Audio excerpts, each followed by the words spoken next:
In this video, we shall discuss some applications of silo theory. First example, we are taking a group of order 40. So 40 is 2 cube and 5. So this group will have silo 2 subgroups and silo 5 subgroup. The number of silo 5 subgroups is n5, where n5 is congruent to 1 modulo 5. That means n5 is of this form 1 plus 5k, where k greater than equal to 0 is an integer, and also n5 divides 40. Now n5 divides 40, that is 2 cube into 5, and n5 is congruent to 1 modulo 5. So n5 is not dividing this factor. So that means n5 divides 8. So 1 plus 5k divides 8, and remember k is greater than equal to 0. So the only possibility is that k is 0, and so n5 is 1. So G has only one subgroup of order 5, and by Silo's third theorem it should be normal. The number of Silo 2 subgroups is n2, where n2 is of the form 1 plus 2k and n2 divides 5.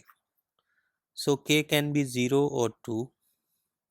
First suppose that k is 0. K0 means n2 is 1. So G has unique normal Silo 2 subgroup. Let us say it is H, and its order will be 8. Let K be the unique normal Silo 5 subgroup of G. Order of K is 5.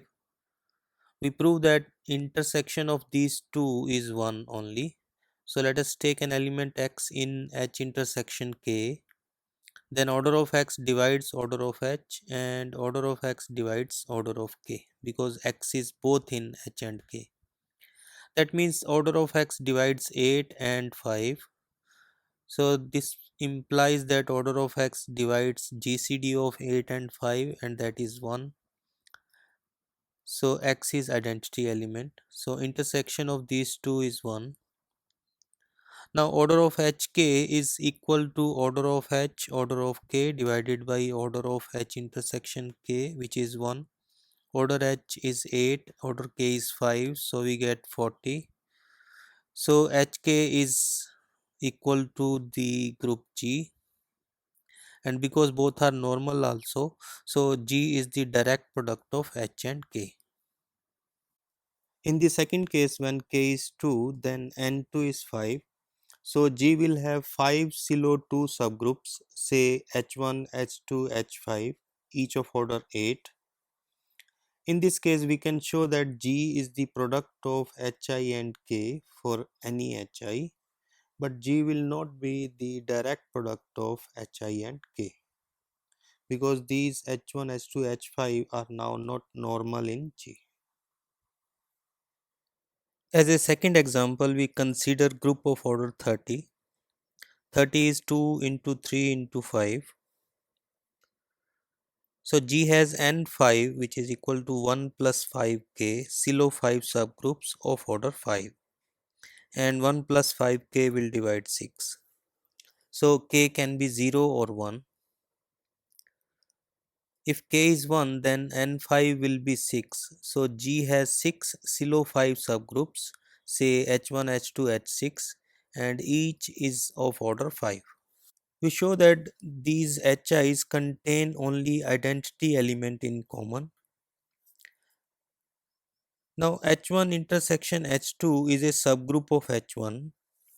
So by Lagrange's theorem, order of H1 intersection H2 is either 1 or 5. If this order is 5, because both H1 and H2 are of order 5, so that will mean that H1 and H2 are same, but which is not so, because these are distinct Silo 5 subgroups. So H1 intersection H2 is exactly 1. And similarly, we can show that each Hi is disjoint from Hj in the sense that only identity is common. We know that order of element divides the order of the group. So if x is any element in H1, then order of x will be either 1 or 5. So every known identity element of H1 is of order 5. So H1 will contain 4 elements of order 5 and 1 element of order 1, that is identity. So these 6 subgroups contain 24 elements of order 5. Now let us consider N3, number of silo 3 subgroups. It is of the form 1 plus 3k, and 1 plus 3k divides 10. So either k is 0 or k is 1. Now if we suppose that k is 1, k1 implies that n3 is 10. So G will have 10 silo 3 subgroups. Using the same arguments as before, we can show that these 10 silo 3 subgroups contain 20 elements of order 3. So G will contain 24 elements of order 5 and 20 elements of order 3 if N3 is 10 and N5 is 6. But this is not so because order of G is only 30. So either N5 is 1 or N3 is 1. So either a silo 5 subgroup is normal or a silo 3 subgroup is normal. So a group of order 30 is always has a normal subgroup. As a third application, we show that a group of order 99 is always abelian. So let G be a group of order 99. 99 is 3 square into 11. Let us first consider silo 11 subgroups. G will have n11, which is 1 plus 11k form, silo 11 subgroups of order 11, and n11 will divide 9. So this implies that k is only 0 and so n11 is 1. So G has only one silo 11 subgroup and therefore it is normal, and we are denoting this unique silo 11 subgroup by k. Now we consider silo 3 subgroups. Silo 3 subgroups number n3 will be of the form 1 plus 3k, and 1 plus 3k will divide 11, and this will again give us that k is only 0. So G has also unique normal silo 3 subgroup and we are denoting it by H. So H and K both are normal subgroups of G. H is of order 9 and K is of order 11. K is of order 11. 11 is prime. A group of prime order is cyclic. So K is cyclic and hence abelian. Order of H is 3 square and we know that a group of order P square is always abelian. So H is also abelian. So both H and K are abelian. Let X be any element in the intersection of H and K. Then X will be in H as well as in K. So order of X will divide order of H and order of X will divide order of K. That means order X divides 9 and 11. So order X divides the GCD of 9 and 11, which is 1.